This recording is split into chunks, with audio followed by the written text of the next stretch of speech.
Yo, what's going on YouTube? It is your boy GZTV back with another video, and in this video we are going to be talking about The Sopranos. We're here with the 51st overall episode of the show, the 12th of the 4th season. I'm getting ready to watch the season finale after this. I'm assuming there's 13 episodes. That's how they've kind of structured the seasons. So I think I'm going to be watching the last one tonight, right after this. I was at my grandma's hanging out with family all day, so I didn't really have time to do content, but here we are. I'm going to get you guys started with this, and then later I'm going to talk about Scream 6. And yes, I know I didn't watch the original of the remake, the Scream 5 technically, but we are going to watch that tomorrow. I know I watched them out of order. I realize that, and now I have to kind of complete it. So yeah, let's get into it. There's some new characters. There's characters that don't make appearances. There's characters that die. There's some characters that will never return again. This is actually a super important episode. A lot of stuff happens, so let's kind of talk about it. So we start off at Junior's trial, kind of like they've chose the strategies to start a lot of episodes at Junior's trial. So at his trial, Bobby carefully chooses a juror who wears a wedding ring, which is weird. Eugene and Dogsy intimidate him with carefully chosen words. Little Carmine returns to New Jersey to talk to his father and Johnny about reducing their claim on Tony for a share of the HUD scam. Carmine will not bend. He is sticking with the 40%. He is a mob boss. Whatever he says goes. And he doesn't want anyone to change that. He doesn't want people questioning his decisions. It's understandable. He's at a very high place of authority. So yeah, it makes sense why he wouldn't want people questioning him, negotiating with him like, no, this is my deal, and if you don't take it, you don't take it.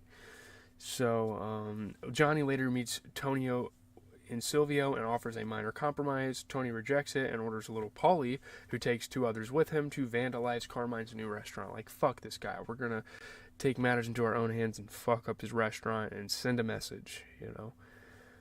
Carmine retaliates by using his union influence to shut down work at the warehouse project. So there's definitely some beef going on in the background, and it's going to be super interesting to see how this kind of closes out as we get to the end of season 4. Tony decides to wait the dispute out, expecting the financial losses on both sides will quickly force Carmine into a compromise. Like, yeah, you need money, so now how about you fucking lower that claim. So Johnny and Tony meet in secret. Johnny says Carmine's decisions lighten his pockets, and to Tony's astonishment, obliquely suggests that they collaborate to kill him. So that is going to be an interesting thing kind of moving forward. There's a lot of things, again, the episodes leading up to the finale, they're always supposed to lead into something. You're supposed to have some intensity, some stakes, and that's what it is are they going... I have fucking waves. Jesus Christ, I'm fucking him, dude. What the fuck? I could actually, get waves in my shit. That'd be kind of lit. I'm not gonna lie. New haircut ain't looking too bad though. So, yeah, and it's interesting because Johnny actually wants to kill him. He wants to go against, this is his actual boss. Obviously, Tony isn't influenced by Carmine because he runs his own crime family. But, with Johnny, he's turning on him, which is super interesting here. Kind of a twist in this plot. But Paulie has an angry confrontation with Silvio, who tells him his earnings are low, and Tony is beginning to doubt his loyalty. I mean, yeah, they've definitely had some discussions about this. They're kind of questioning Paulie as a member of this brotherhood they have. Yeah, he runs into Carmine at a wedding and greets him effusively.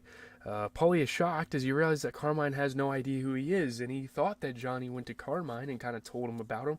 But no, Carmine has no idea. This is just another capo. This is just another little fucking peasant to him. It's a very big ego shock, and this is him in the bathroom right here in this picture. Yeah, the huge ego shock to Paulie. Paulie's kind of coming down, getting humbled, all this stuff.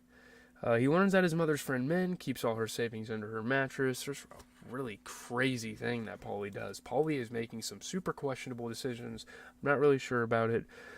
He breaks into her house thinking she is out, but she stumbles upon him in her bedroom, and he suffocates her with a pillow, which is fucking insane.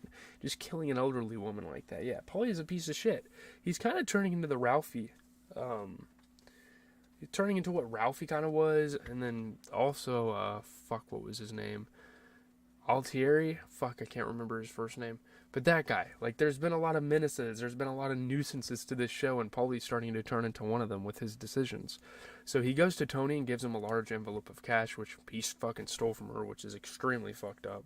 They smile at each other, apparently on good terms again. Obviously, it's good to see these characters kind of getting along with each other again, but the stakes, or what Paulie did to do this is like, wow. You really think about it. So, Carmela visits Furio's house alone to discuss decorating. So this storyline continues. It seems they are going to kiss, but they are interrupted by one of her father's contractors. I mean, good thing, because again, this is not good for Furio. This puts Furio in danger if he gets into any sort of romantic relationship with this woman. It's his fucking boss's wife. Like, what are we doing? They make a date to choose the tiles of the house together. It's awfully suggestive. It's awfully weird that they would call it that.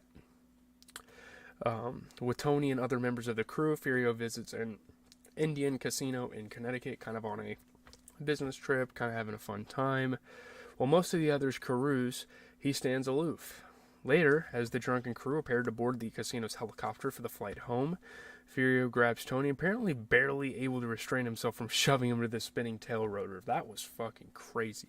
There are a lot of crazy things that are going on. Characters are boiling over. Things are going down here. It's getting kind of ridiculous. You know?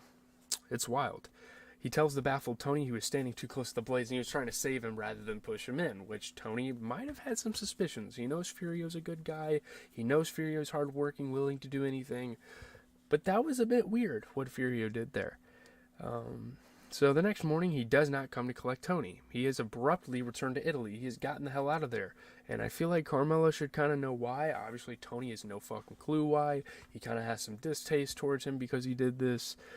Tony, who cannot clearly remember what happened the previous evening, complains that he has lost one of his key men. I mean, Furio was quite an important man to Tony. This wasn't a guy that he just shoved off to the side and treated like every other soldier, you know. This was a right-hand man. This was a guy that helped Tony in a lot of ways, had the Italian heritage. He's going to be missed, but at the same time, Tony is pretty pissed that he decided to leave in the fashion that he did. So anyway, Carmela becomes unhappy and bad-tempered, so she's got a lot going on. This episode is crazy. There's a lot happening. A family dinner to meet Meadow's new boyfriend, Finn DiTrolio, dispirits her. She is shocked by the notion that there are homosexual themes in Billy Budd, the book AJ is studying, and argues about it with Meadow and her roommates. And she's kind of in denial about the whole thing, because she's like, well, no, they wouldn't make these kids read this. It's like, yeah, you have to kind of open your mind to stuff like this. You know, you can be homophobic all you want, but you have to open your mind to some of this at the same time. Get different perspectives. So, the antagonism spills over until their next meeting, a mother-daughter birthday meal at the Plaza Hotel, which is usually like a pleasant tradition between the two, and it's just turned better from here. AJ tells Meadow about their mother's visits to Furio. He does not understand what they imply, but she does. She's like, yeah, she's having a damn affair. Now she knows why her mom's upset. Tony admits to Meadow that he was previously seeing a psychiatrist and explains a possible source of her mother's tension. And obviously he's not right about that. She's mad because Furio left and left a fucking hole in her heart, man. So, yeah, Tony, it's interesting. Tony apparently never told Meadow about seeing the psychiatrist, which is kind of insane. He affectionately sends Meadow off on her vacation. Later, Tony asks Carmela if seeing Meadow mature into an independent woman is not all she ever wanted. Carmela stares at a wall and answers in an emotionless tone of voice, yes.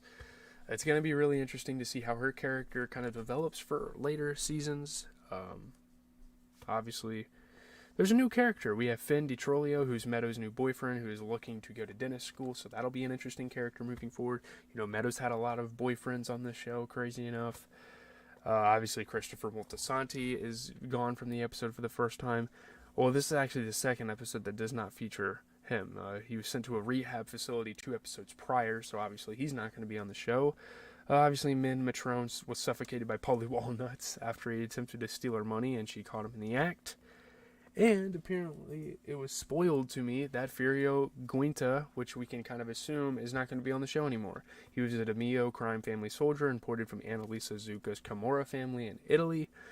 Furio is only mentioned in future episodes. He never makes an appearance back. He never returns back to America, so we can kind of close the book on his character, which is super interesting. But yeah, leave a like, comment, subscribe. I'm out. I gotta go watch the next episode, and then I'm probably gonna watch some basketball.